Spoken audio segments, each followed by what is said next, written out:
C'est une légende. Mais c'est pas grave, on est avec 5 personnes très cool. Le titre du panel aujourd'hui, ça s'appelle e-sports et sport, quand les lignes s'entremêlent. Pourquoi j'ai choisi ça? C'est simple. Je trouve, pour moi, c'est simple que je trouve que le sport et le e-sports, ça s'en vient de plus en plus un seul domaine. Je n'aime pas nécessairement le mot e-sports parce que pour moi, c'est très similaire. Mais c'est pas mon opinion qui compte aujourd'hui, c'est l'opinion de mes chers panélistes. Alors, on va commencer par le fond. Je vous les présente. Je commence avec Antonin Besnard. Je vais lire ta bio. Comme ça, je suis sûre de ne pas faire de faute. Donc, Antonin est reporter sportif chez RDS depuis 7 ans et passionné de jeux vidéo depuis toujours. Il couvre principalement les activités de l'Impact de Montréal et le tournoi de la Coupe Rogers. Mais tu touches aussi à toutes sortes de sports. Antonin collabore aussi au site Internet de RDS Jeux vidéo en produisant des capsules vidéo qui traitent sur les différents sujets reliés au gaming. Tu tripes vraiment beaucoup sur Nintendo et les jeux indépendants. Bienvenue! Ça. Merci. On est content d'avoir Antonin parce que c'est un peu notre... L'hybride. ton hybride. Ouais. C'est le gars qui est entre les deux. Il va autant nous donner des choses par rapport au sport puis par rapport au e-sports. À sa droite, à gauche pour vous, nous avons Mario. Bonjour. Mario est connu à cause que tu es rédacteur en chef de rdsjeuxvideo.ca. Oui, c'est ça. Je vais résumer ton parcours. Tu es passionné de numérique et de storytelling. Tu as d'abord fait ta marque dans les nouveaux médias comme scénariste des web-séries. Tu as fait Temps mort et Projet M. Ouais. Puis tu as grandi avec la NES, donc dans ma génération à moi aussi. Et aussi avec les PC dans les années 90. Et maintenant, tu fais les deux. Tu fais du contenu web et du jeu vidéo en tant que rédacteur en chef. C'est ça. Bienvenue, Mario. Merci. Merci de m'inviter. Ça fait plaisir. Au centre, nous avons Monsieur Ray Lalonde. C'est un honneur de vous avoir avec nous aujourd'hui. Vous possédez 33 ans d'expérience dans le sport, dont des missions avec le Penn State, Nittany Lions de la NCAA, la NFL Europe, le NBA à New York et à Paris, les Canadiens de Montréal, les Alouettes et le Comité olympique canadien. Vous êtes aussi un collaborateur régulier à l'émission Cogeco au 98.5 FM, au FM 93 et au 104.7 FM.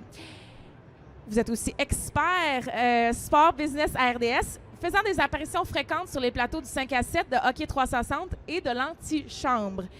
Vous êtes un conférencier populaire et passionnant au Canada sur l'industrie du sport pour des dizaines d'entreprises traditionnelles ou organisations sportives. Merci beaucoup d'être avec nous aujourd'hui. Ensuite, nous avons quelqu'un que moi, je regarde ces temps-ci à la télé, un combattant MMA. On est avec Olivier Aubin-Mercier. Bienvenue, Olivier. Tu es combattant depuis 2014 dans les UFC. Tu as été finaliste aussi pour l'Ultimate Fighters Nation Canada contre Australie et tu détiens des victoires contre des combattants tels que Evan Dunham au UFC 223 à Brooklyn, ainsi que Tony Martin et Drew Dober. Tu es connu comme le Canadien gangster. Moi, je trouve que ta moustache, présentement, est moins dominante que quand je te vois à la télé. Et tu es connu aussi pour moi, je trouve, là, ta personnalité, ton charisme, ton humour et ton grand talent. Les amateurs d'arts martiaux t'adorent, surtout au Québec. Bienvenue avec nous. Et on finit avec le bébé de ce panel, Yacine Taoufik, qui est joueur professionnel de CSGO.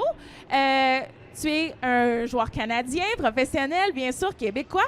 Tu as été sur les équipes de comme Counter Logic Gaming, Lazarus, Ghost Gaming et plus. Tu es reconnu pour ton skill et tes habiletés et tu as eu une ascension quand même assez fulgurante à l'international. Étant ton tout jeune âge, on pense que ta carrière elle va être quand même très longue. Tu es encore à ton début, puis ton impact sur la communauté canadienne et québécoise de Counter-Strike, humblement, je vais dire que c'est toi qui as ravivé la scène locale, selon moi. Donc, bienvenue, Bonjour. Yacine. Ça marche ton micro? Essaie donc ça. Test, OK. OK, c'est bon. Bonjour. Est-ce que vous m'entendez bien? Parce que moi, Oui. parfait. Ouais. Good. On va séparer le panel en 3 aujourd'hui. On va vous mettre en contexte la différence entre le sport et le e-sport. On va vous parler de l'évolution au Canada de ce phénomène qu'est les jeux vidéo. Et on va terminer avec le futur et des conseils sur quoi on devrait travailler et ce que les gars au centre en pensent en venant du sport. On va commencer très facilement avec Mario. Si on a des auditeurs qui n'ont aucune idée c'est quoi du e-sports et des jeux vidéo, Mario, est-ce que tu peux nous expliquer c'est quoi le e-sports? Oui, je vais essayer de faire une définition pas trop Larousse, là, si on veut.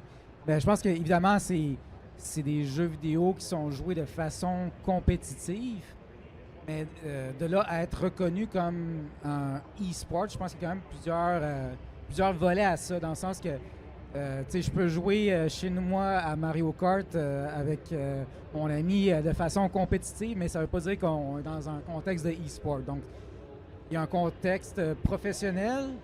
Je pense qu'il faut qu'il y ait autour du jeu une certaine organisation, mais surtout une communauté qui se développe, qui la reconnaît comme étant du e-sport.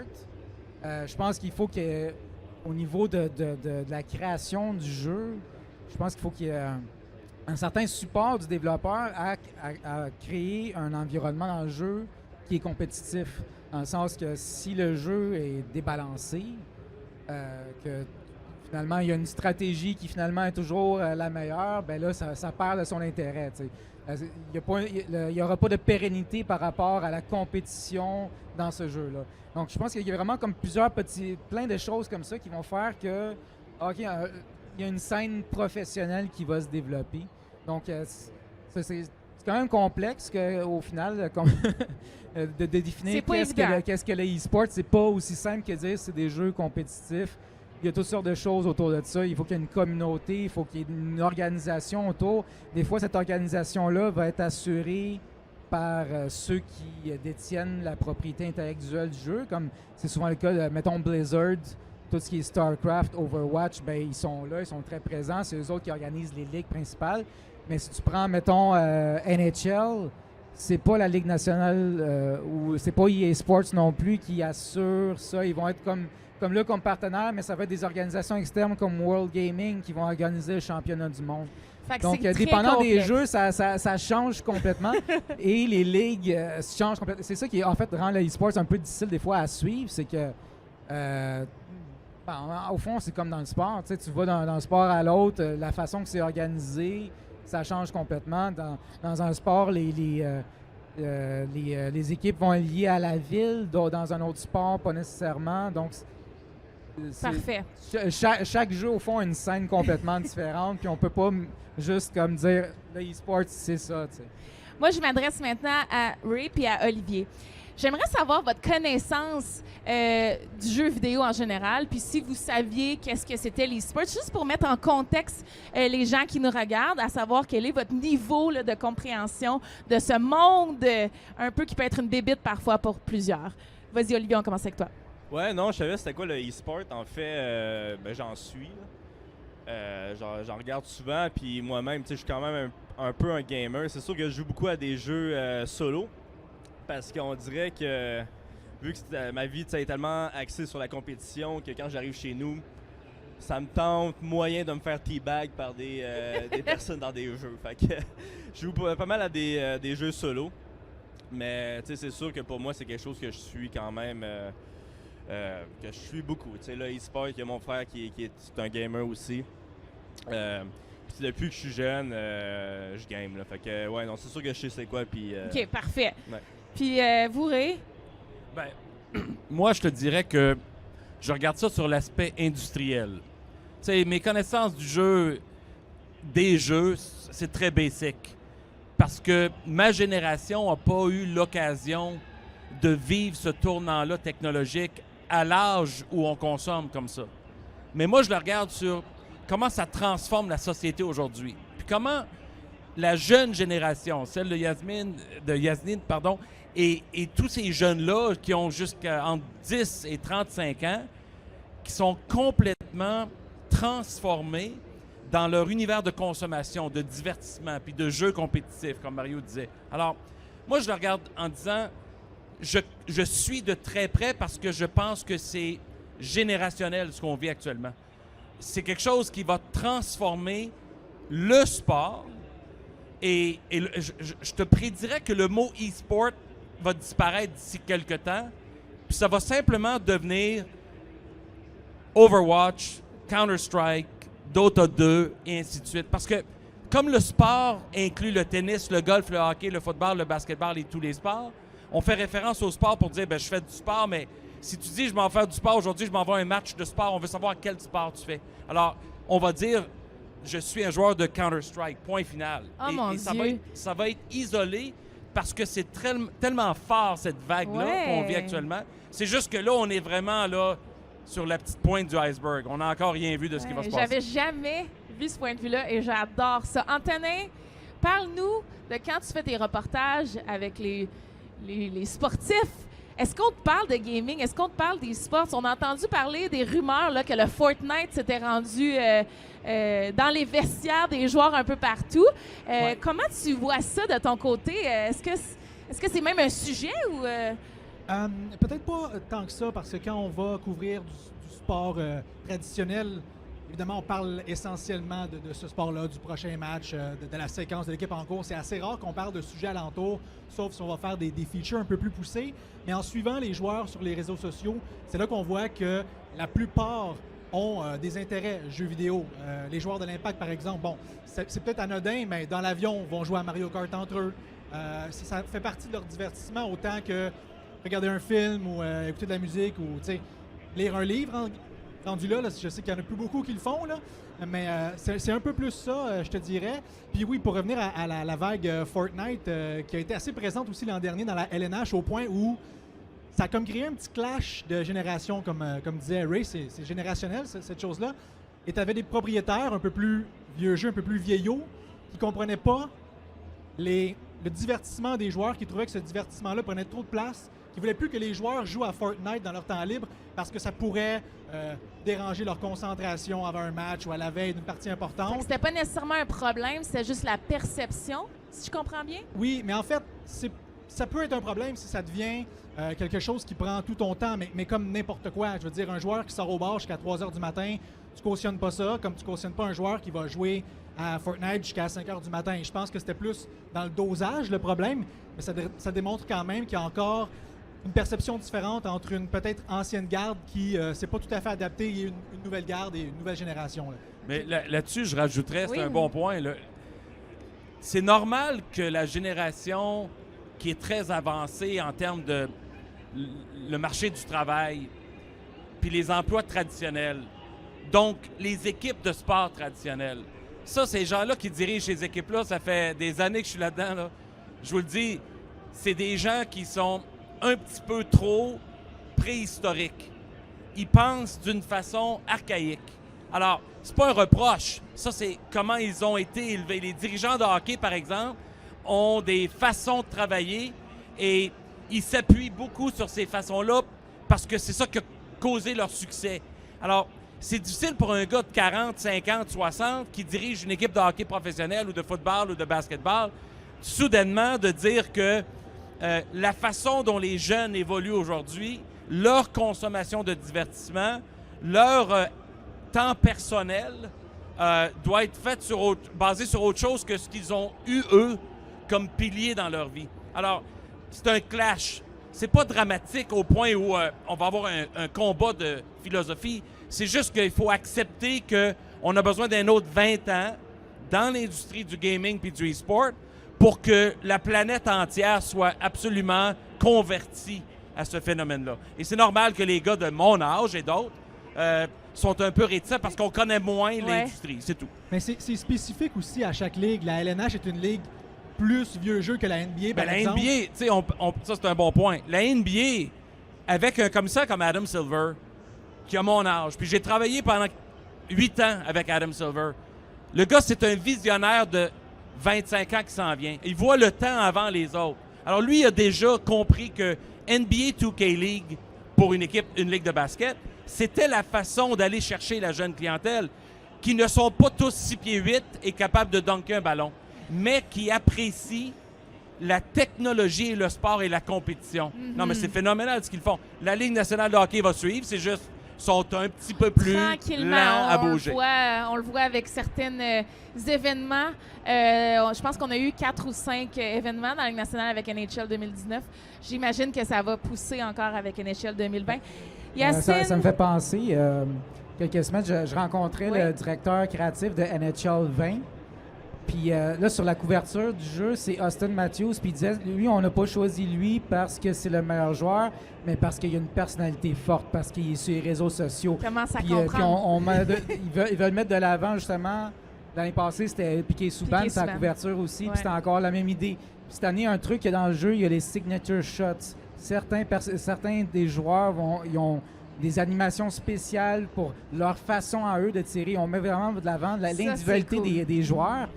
Mais ce qui est drôle, c'est que tu as la Ligue nationale où est-ce que ça dérange plutôt les dirigeants des ouais. équipes, les joueurs individualistes. T'sais. Piquet Souban, on l'a vécu à Montréal, super populaire auprès du public.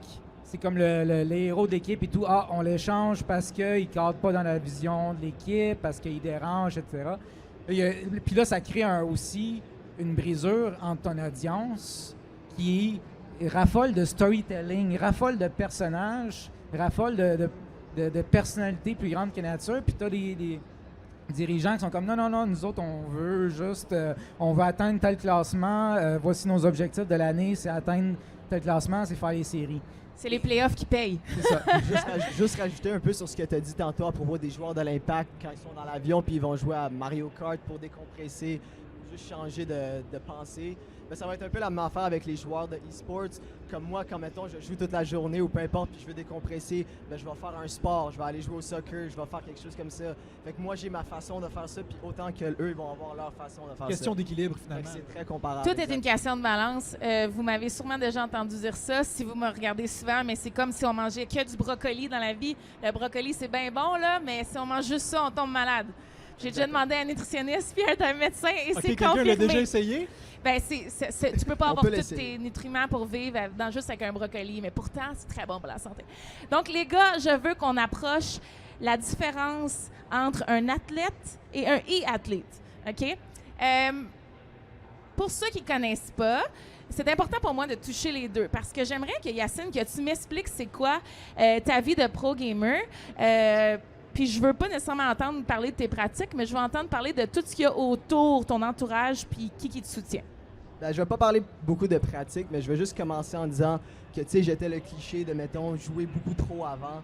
Quand, mettons, j'ai commencé à jouer aux jeux vidéo, j'étais vraiment plongé dans le jeu vidéo. Mais j'ai vite réalisé que, tu sais, c'était une balance qu'il fallait que tu ailles, qu'il fallait que tu t'entraînes autant aux jeux vidéo que physiquement. Il fallait que tu sois en santé, il fallait que tu aies l'énergie possible pour performer à un bon niveau. Tu sais, pour atteindre un niveau professionnel, c'est pas juste vraiment jouer toute la journée. Ça va être jouer un decent amount, ça va être t'entraîner un decent amount et, comme tu dis, avoir une bonne diète pour être en santé. Puis moi, mettons, comme avec qu'est-ce qui va venir entourer mes pratiques puis toutes ces affaires-là, ça va être le gym, ça va être bien manger, ça va être pas manger trop de sucre, pas manger le fast-food qui va te faire, tu sais, ça va te rendre un peu plus slow puis ta reaction time va être un peu plus basse, comme les sports, mettons. Quand, mettons, tu vas voir un joueur de soccer, tu sais, il peut pas juste s'entraîner toute la journée. Exactement, il va s'entraîner 2 heures, il va parler à son coach 2 heures, ils vont avoir des psychologues qui vont aider pour le mental game. Puis ça va être un peu la même affaire avec les organisations, comme j'ai été avec Counter Logic Gaming. Puis maintenant, ils engagent des psychologues pour aider les joueurs pour le mental game. Puis ça va aider avec le stress, l'anxiété, puis tout ce qui va venir en compte avec l'e-sports. Quand tu entends ça, Olivier, est-ce que tu penses que Yacine est un athlète? Ben moi, je qualifierais ça plus comme un e-athlète. Un athlète, personnellement, je trouve qu'il manque un petit peu le côté activité sportive dans le gaming. Mais, tu sais, tout est pareil qu'un athlète. Juste l'activité sportive qui est un petit peu moins là. Comme il a dit, lui, il dit, tu sais, il faut vraiment équilibrer, il faut qu'il aille faire du sport aussi on the side pour qu'il soit en santé. Puis c'est là que je trouve qu'un athlète, selon moi, la définition, en tout cas, c'est quelqu'un qui pratique une activité sportive, tu sais. Mais Est-ce que... Non, vas-y. mais en même temps, c'est qu'est-ce qui est vraiment cool avec le e-gaming, c'est qu'ils ont l'opportunité justement de créer une nouvelle catégorie, tu sais. De vraiment créer quelque chose de nouveau que eux autres vont pouvoir dire c'est quoi le nom, ils vont pouvoir dire, tu sais, c'est quoi qui définit qu'est-ce qu'ils vont vouloir être, tu sais. dans ton métier de combattant, tu fais partie aussi d'une nouvelle génération de sport, si je peux appeler ça ainsi. Pour ceux qui connaissent la UFC, ça a eu ses moments quand même plus controversés aussi. Je pense que pour moi, c'est quand même un sport qui passe par les mêmes étapes que nous, on est en train de passer à certains différents niveaux.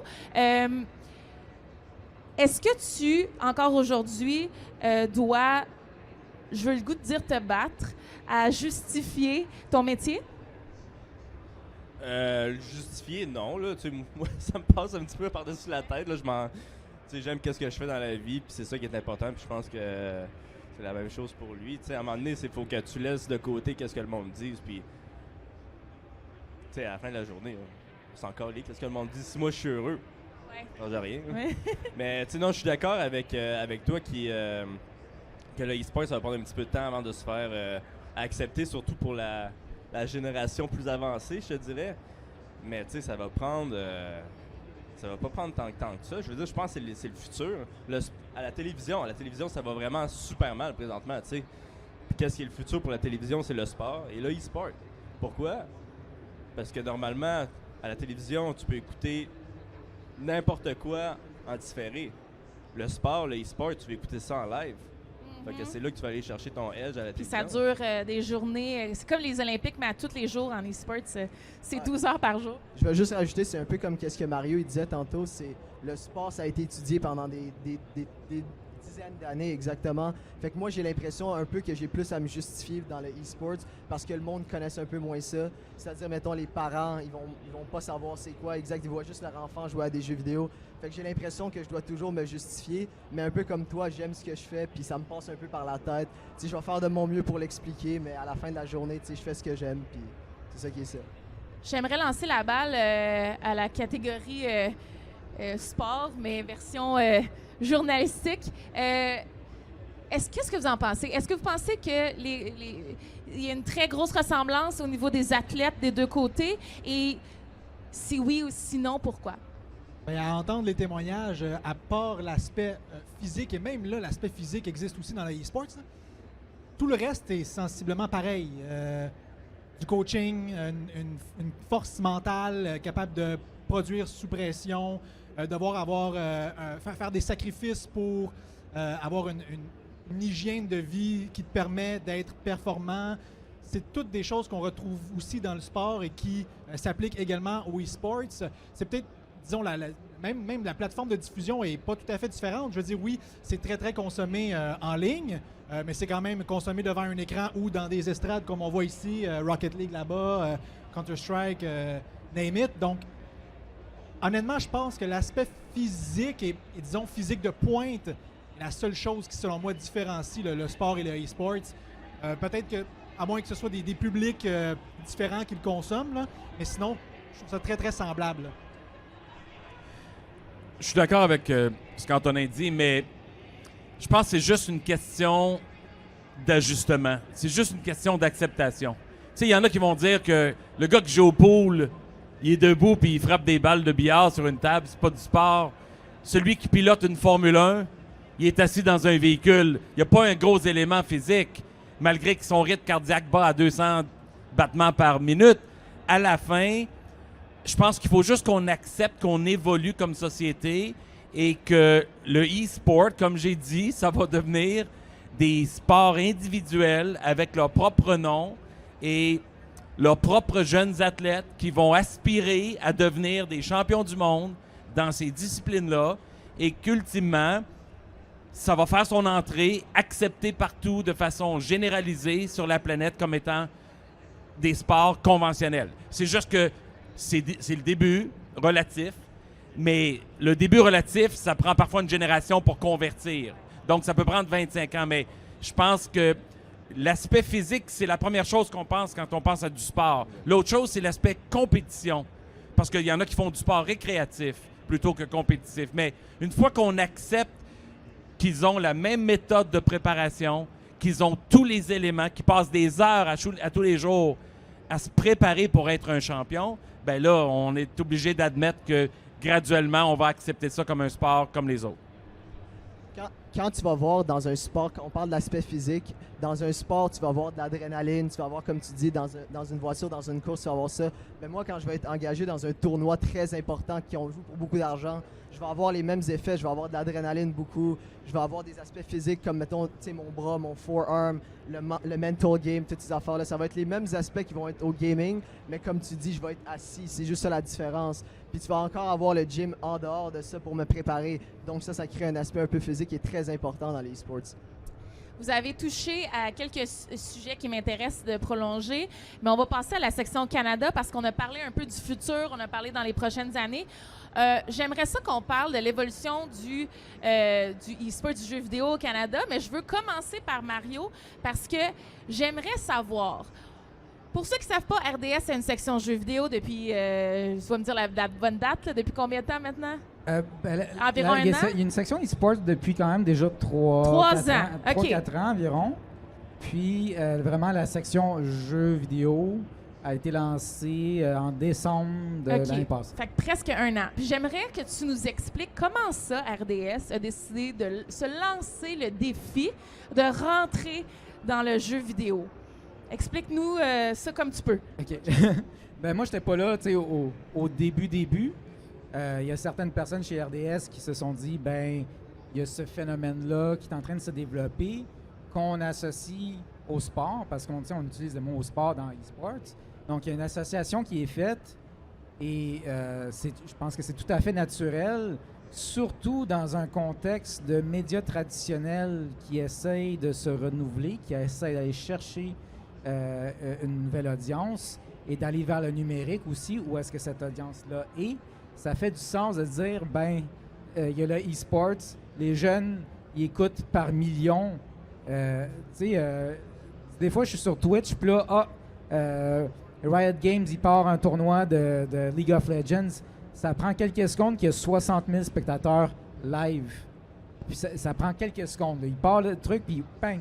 Donc, il y a les spectateurs, les gens sont là. Il y a un marché énorme qui est là. Il y a encore, je pense qu'il y a tout un défi encore à vraiment,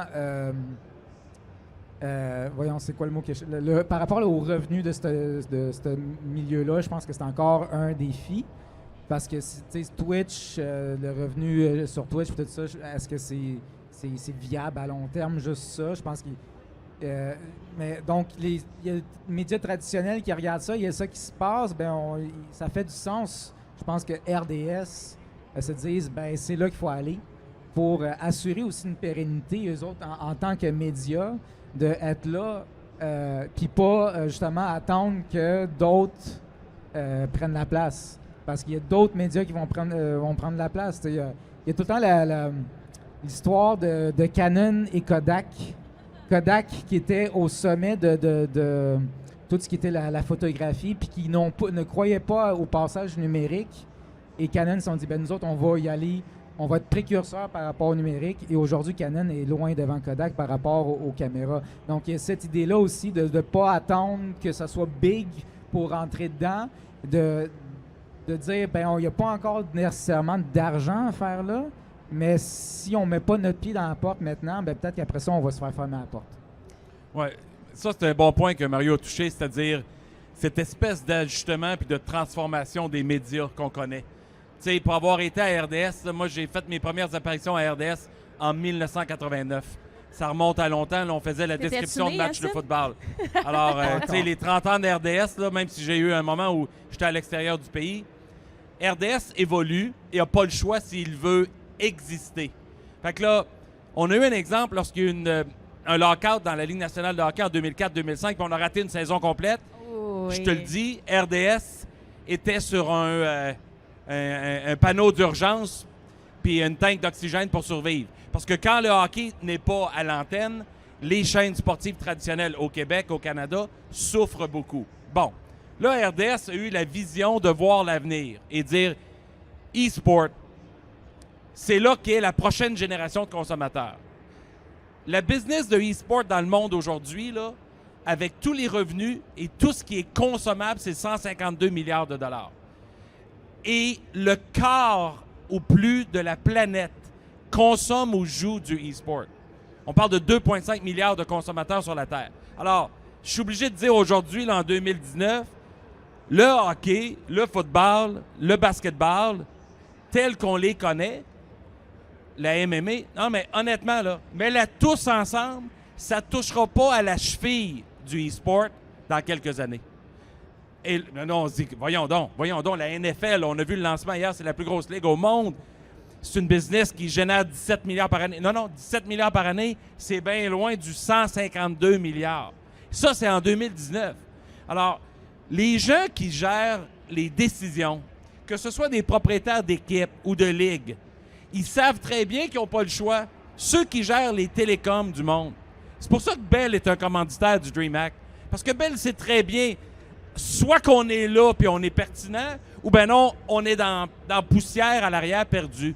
On doit investir là-dedans. Alors, la seule façon de connecter avec la prochaine génération, c'est de connecter avec la technologie et le sport ensemble et d'y croire parce que sinon, c'est un raz de marée, tu vas te faire tasser et tu seras plus pertinent.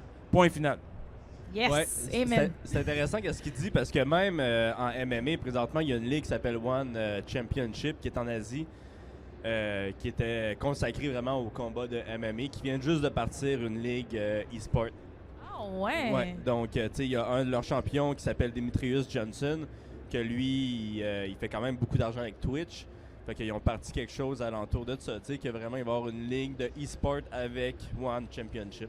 Fait que, tu sais, tu vois qu'il y a beaucoup de monde qui, ben, en Asie surtout, là, tu sais, qui voit déjà qu'est-ce qui va se passer dans le futur. Là. J'ai une side question, mais toi, est-ce que tu as déjà pensé à faire du Twitch pendant que tu games? Comme je disais, je suis pas assez bon. Mais c'est pas Je vais grave. juste pas faire teabag. Si Olivier Aubin-Mercier joue, moi, je le regarderai.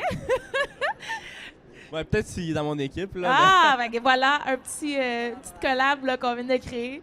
Ray, je vais te refaire parler, OK? Parce que moi, je veux savoir, puis ça, c'est vraiment une question qui est très personnelle.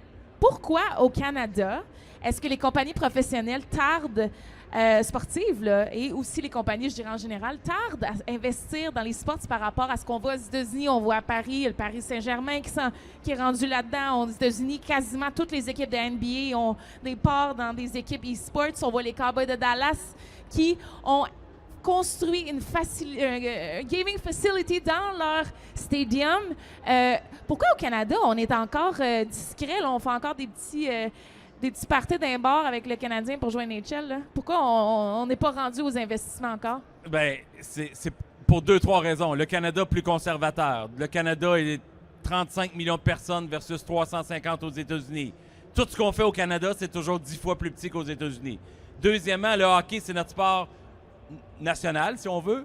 Et le hockey, c'est la ligue la plus conservatrice parmi toutes les grandes ligues au monde. Donc, encore une fois, mentalité ancienne avec une nouvelle technologie, ça prend du temps à s'ajuster.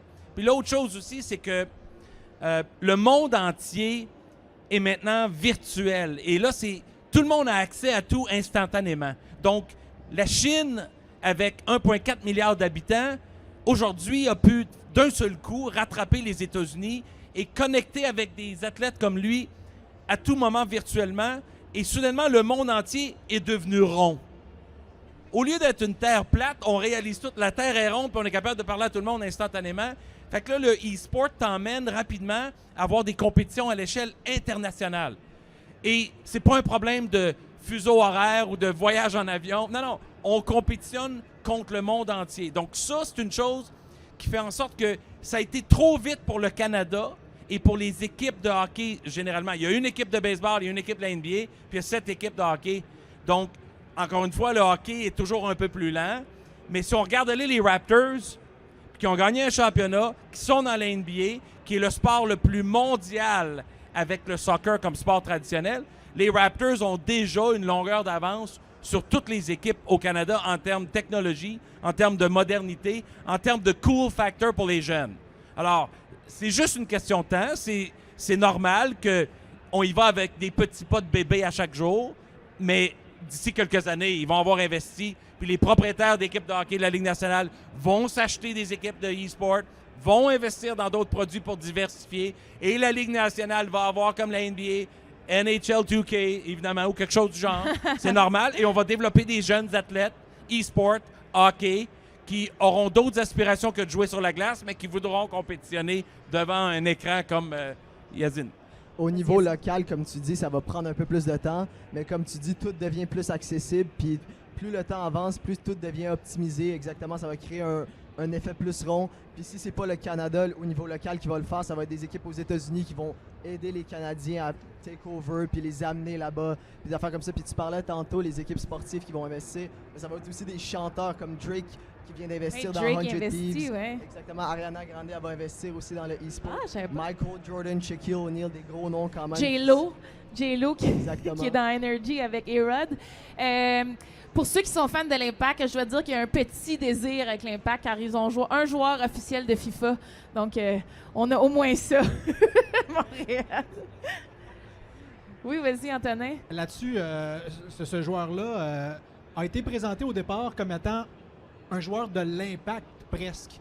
Pas nécessairement un joueur e-sports, mais dans le sens Ben, que c'est dans ça. sa vidéo de présentation sur le YouTube de l'Impact et tout ça, il rentre dans le vestiaire, il va voir Ignacio Piatti, il va voir les autres. Donc, je trouvais qu'il y avait une belle volonté quand même de dire que ce gars-là fait partie du club. C'est pas juste quelqu'un à part qui tout s'occupe e-sports Ouais. puis il reste là, là. Il fait partie carrément de l'ensemble qu'est l'Impact. Ça, je trouvais ça cool quand même. Fait que c'est pas si pire. Puis je sais que les Alouettes, il y en a une couple qui vont être ici en fin de semaine. Donc, on commence à avoir des Mais au niveau de des l'impact, collaborations, là, ce qui mais- aide aussi, c'est que la MLS a mis en place la IMLS. Oui, c'est t'sais. vrai, c'est vrai. Donc, c'est vrai. il faut qu'il y ait une certaine volonté aussi des ligues d'unifier ça, de comparer à la Ligue nationale. Ce qui est arrivé l'année passée, c'est que la Ligue nationale de hockey, ils ont demandé individuellement aux équipes d'organiser des tournois Ouais, e-sports. c'est ça la différence. Ça fait qu'il y a eu des tournois disparates, comme celui du Canadien, mais chacun avait leur règlement, leur format, etc.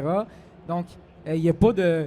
et finalement, il y a le championnat du monde à Las Vegas, mais qui n'est même pas organisé, comme je disais tantôt, par la Ligue nationale. C'est organisé par un truc externe qui s'appelle le World Gaming et qui ont mis en place un format qui faisait aucun sens. C'était les qualifications, c'était avec le mode Hockey Ultimate Team, où est-ce que finalement tu peux acheter ton équipe.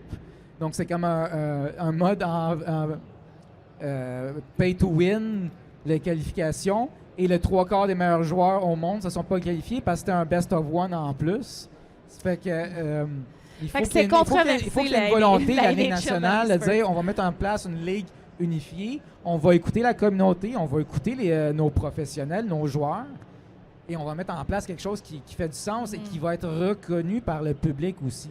Parce que c'est ça qui pour monsieur, madame, tout le monde, puis c'est mon cas parce que honnêtement, je connaissais pas grand-chose au e-sports avant d'arriver chez RDS. Je connais beaucoup le gaming, le monde du gaming.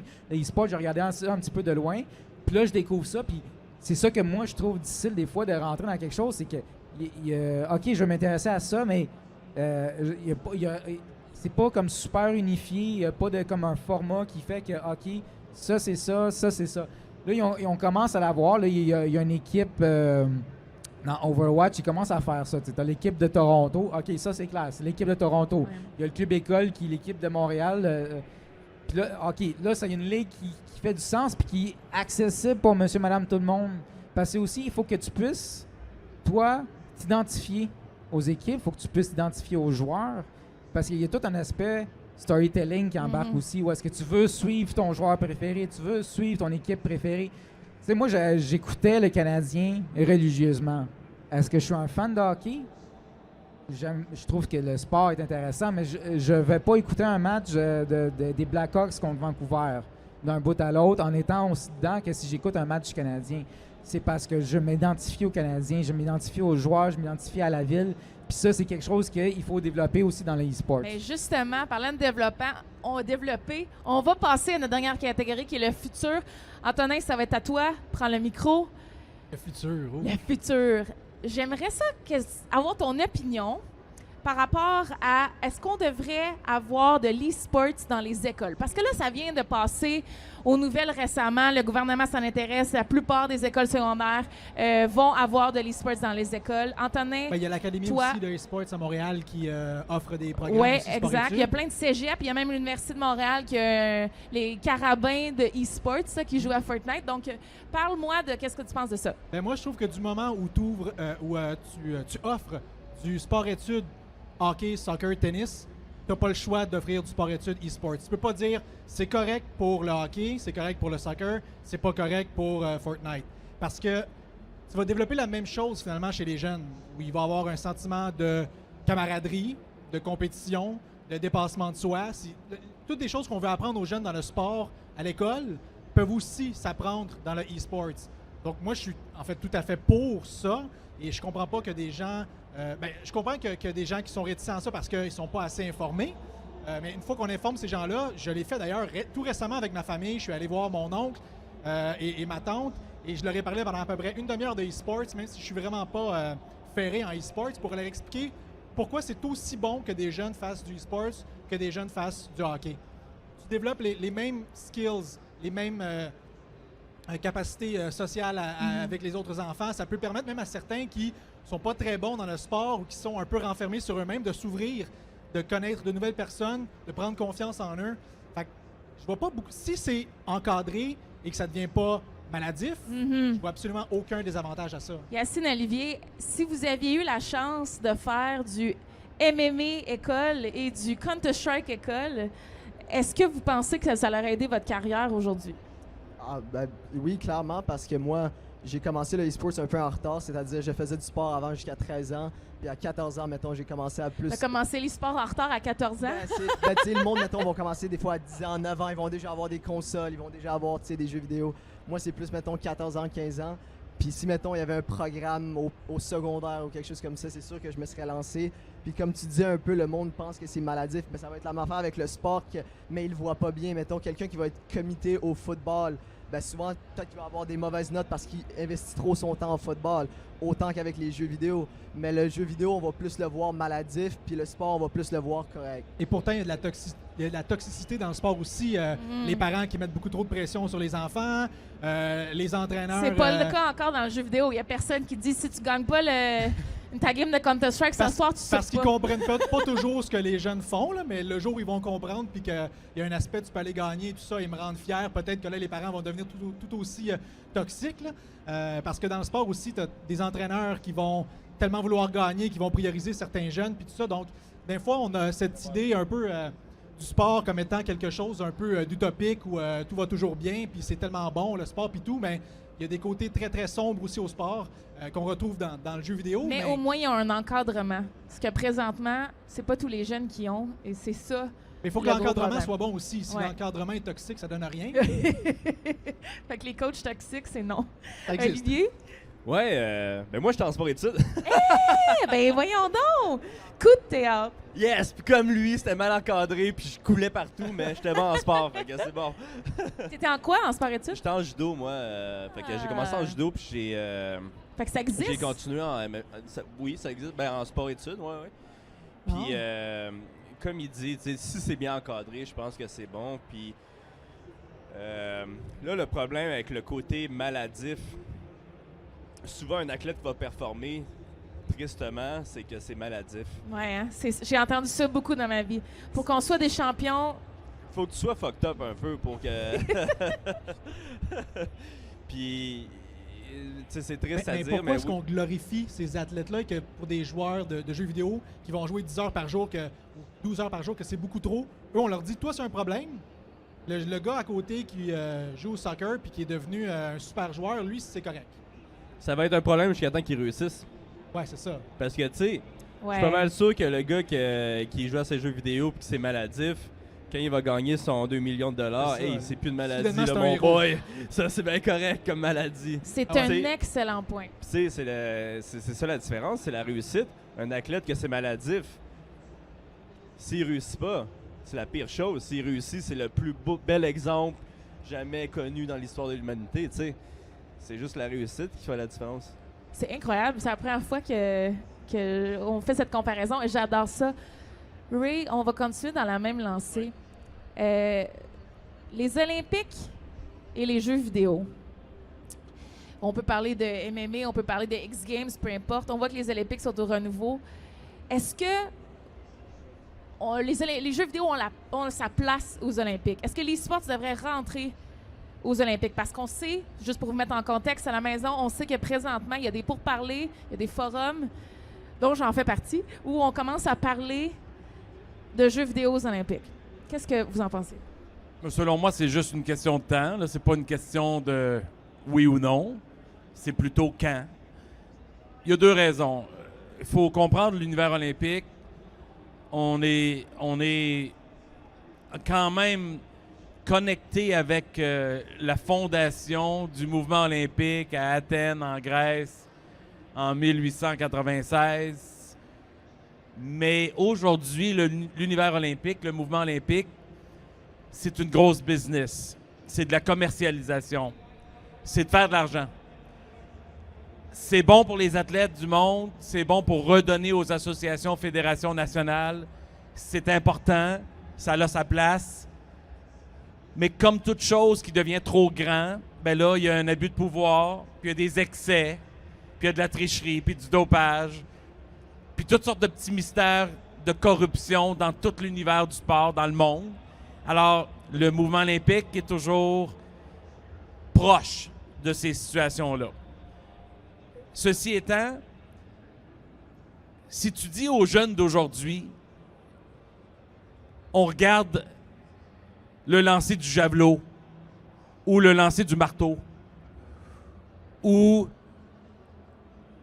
certains des sports très anciens et traditionnels sont présentés versus l'arrivée du e-sport dans le mouvement olympique, ben, l'évidence, c'est que la seule façon que le mouvement olympique va rester pertinent pour la prochaine génération, c'est de s'adapter aux jeunes et pas l'inverse. Parce que les jeunes d'aujourd'hui, ils n'en ont rien à cirer de sports traditionnels qui ne les touchent pas, qui ne sont pas accessibles, qui ne sont pas près de leur vraie vie à chaque jour, soit à l'école, soit dans les équipes sportives civiles.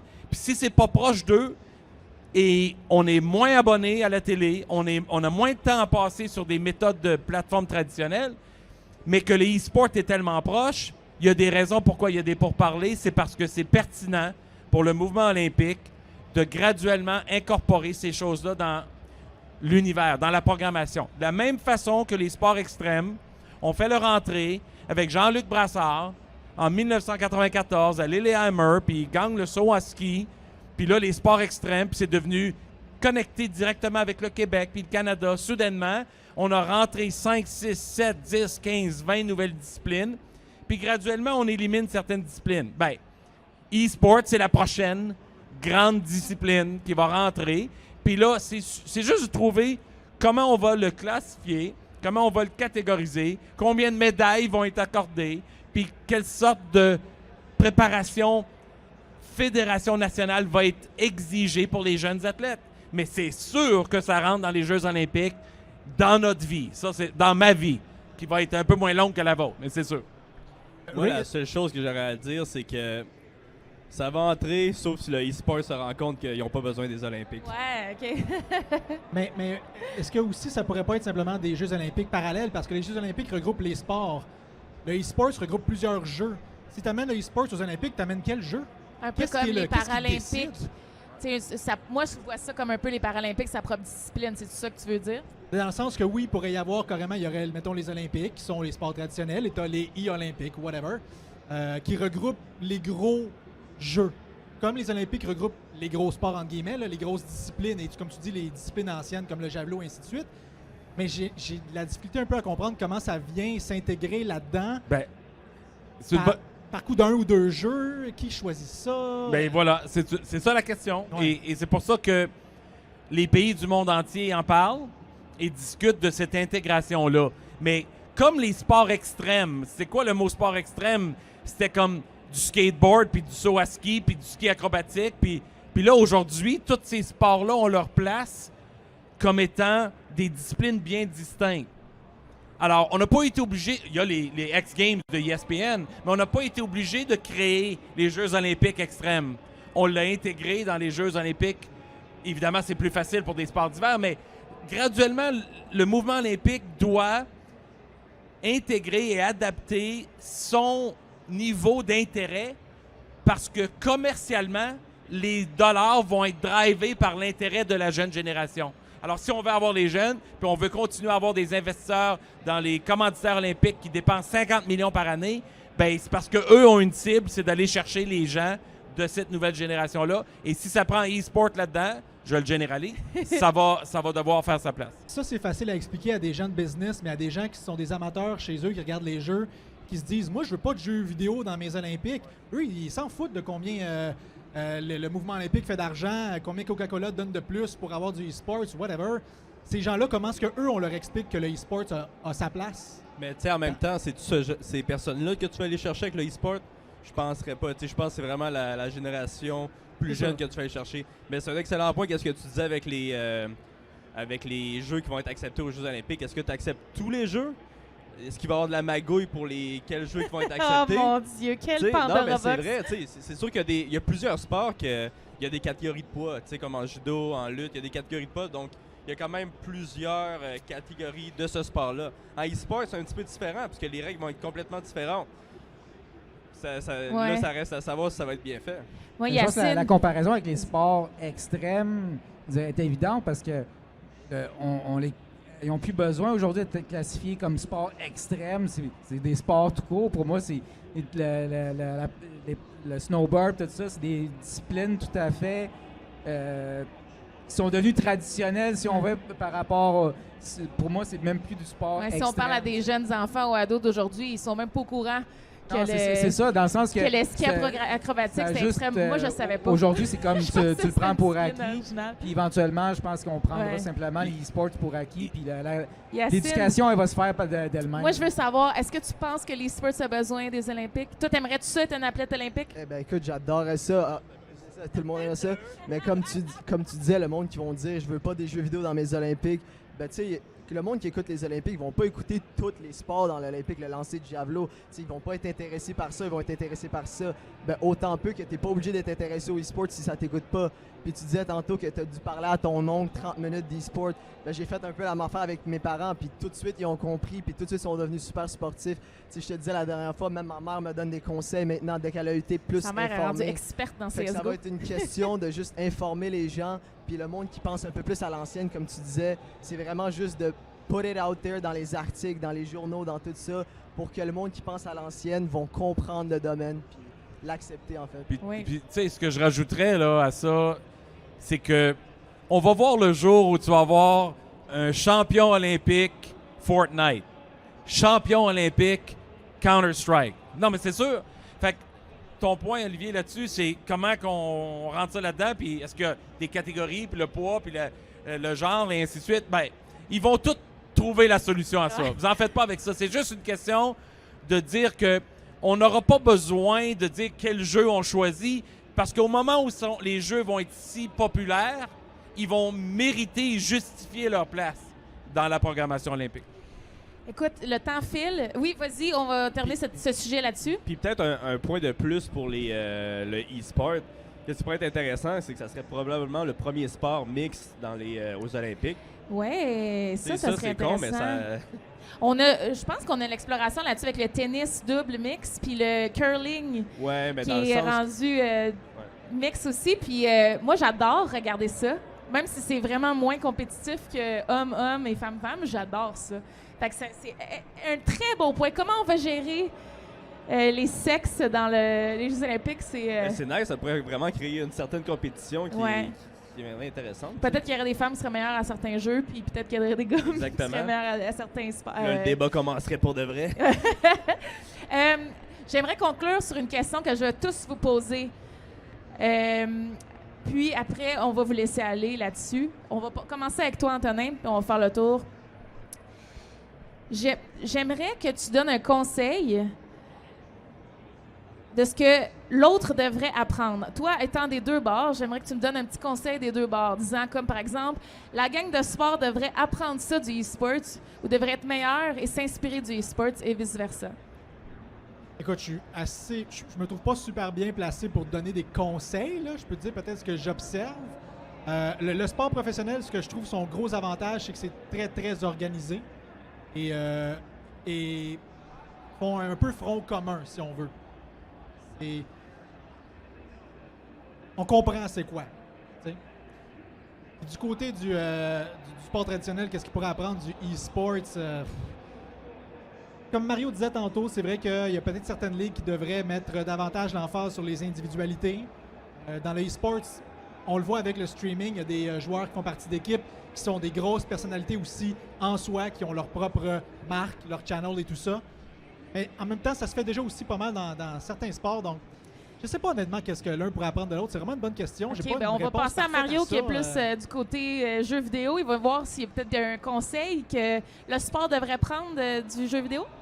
Ben, en fait, tu sais, ce qu'on observe dans les dernières années, tu sais, oui, il y a le phénomène du e-sport, mais il y a un phénomène beaucoup plus large qui est vraiment une ludification de la société.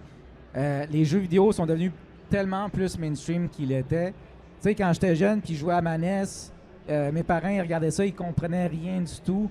Aujourd'hui, ma mère, l'autre jour, là, elle monte sur son iPad, il y a un jeu qui s'appelle Forge of Empires, où est-ce que tu évolues comme ta petite civilisation à travers les âges, puis elle montre, elle regarde, maintenant j'ai une colonie sur Mars. Puis ma mère m'a montré ça, ma mère a 70 ans, tu sais. Puis pour être rendu là dans le jeu, je l'ai joué à ce jeu-là, ça progresse très très lentement. Pour être rendu là, ça fait longtemps, ça fait au moins 3-4 ans qu'elle joue, là. Ce que le e-sport peut amener, c'est que quand le jeu devient autant mainstream, c'est que ça peut amener un encadrement. C'est que ça peut amener une discipline par rapport aux jeux vidéo. Puis on parlait du jeu vidéo qui arrive dans les écoles, ben tant mieux, parce que ça va aller chercher beaucoup de jeunes qui, à l'époque où moi j'étais au secondaire, tu sais, t'as ceux qui sont artistes, ceux qui sont dans le sport, puis t'as tous ceux entre les deux qui se cherchent, qui ont des problèmes d'estime de soi, ont toutes sortes de problèmes, qui peut-être qu'ils s'intéresseraient à apprendre à jouer à des jeux ou à la programmation ou qui sont plus intellectuels par rapport à la technologie, puis qu'il n'y avait pas ça pour eux, tu sais. Puis ce que le jeu vidéo peut amener, c'est ça, c'est le jeu vidéo, il est partout, donc il faut les comprendre, ces jeux-là, comment ces jeux-là sont pensés, c'est quoi les mécaniques derrière ces jeux-là pour faire en sorte que, hey, ce jeu-là, il est vraiment addictif. Qu'est-ce qui fait que ce jeu-là est vraiment addictif?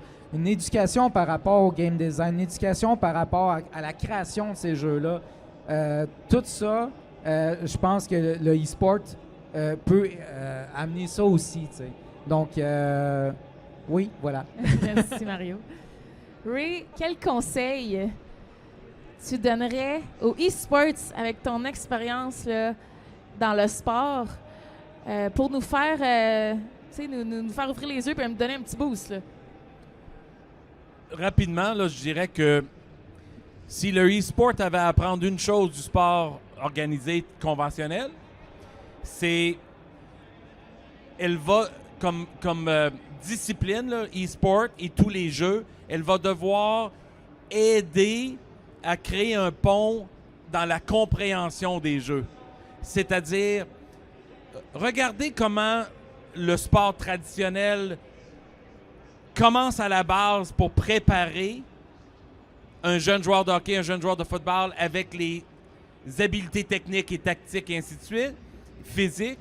Bien, le e-sport va devoir trouver des façons d'introduire graduellement les étapes pour arriver à être un professionnel comme vous autres.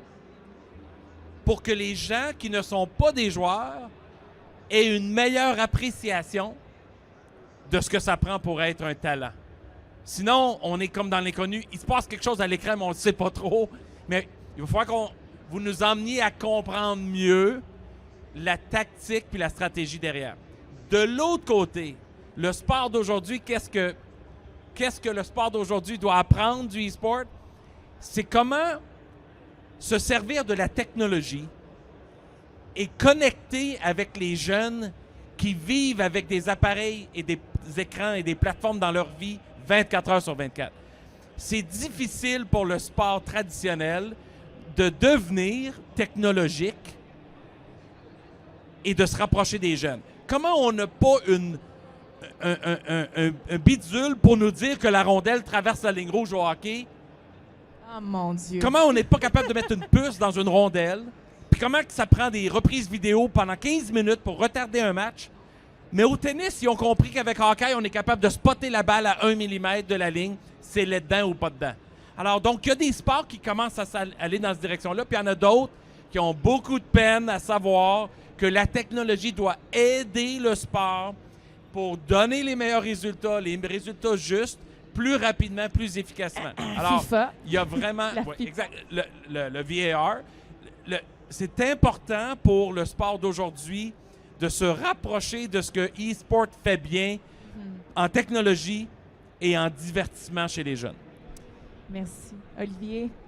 Ben, écoute, moi, je pense que j'ai pas de conseil vraiment à te donner. Là. En tout cas, en tant qu'athlète, un e-athlète, la seule chose que je peux te dire, c'est si t'es passionné, continue qu'est-ce que tu fais.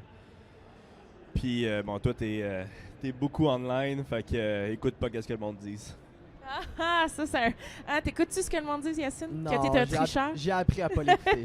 Mais moi, le conseil que je donnerais, dans le fond, c'est que le e-sports, comme tu dis, devrait écouter le sport, l'encadrement que le sport a déjà, s'inspirer de cet encadrement qui a été étudié pendant des dizaines d'années. C'est-à-dire, genre, prendre qu'est-ce qu'eux, ils font, puis l'inclure dans le e-sports. Puis le contraire étant que le sport devrait s'inspirer de l'accessibilité que le e-sports a envers les jeunes. Puis c'est déjà commencé, comme tu disais, avec le Twitch streaming. Tu vas voir des athlètes, des professionnels football players qui vont streamer, pas nécessairement des jeux vidéo, ils vont juste se streamer en train de parler à leurs fans.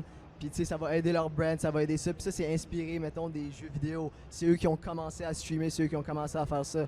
Donc le sport va s'inspirer de l'accessibilité des jeux vidéo, puis le jeu vidéo, l'encadrement du sport. Merci, Yacine. Je vous remercie énormément aujourd'hui d'avoir été avec nous. On les applaudit, tout le monde. Merci, messieurs. Peut-être la prochaine fois, on aura une dame avec vous. Mais aujourd'hui, ça a été plutôt difficile à trouver. Merci aux spectateurs qui étaient là aujourd'hui et ceux qui ont regardé à la maison. Si vous avez aimé cette vidéo, assurez-vous de le partager à vos amis, à votre famille, parce qu'on a couvert des sujets quand même intéressants. Et laissez-nous des commentaires sur ce que vous pensez de ce qu'on a dit durant notre débat. Et ceci clôt le premier panel du DreamHack Montréal 2019. Et à la prochaine, j'espère. Merci.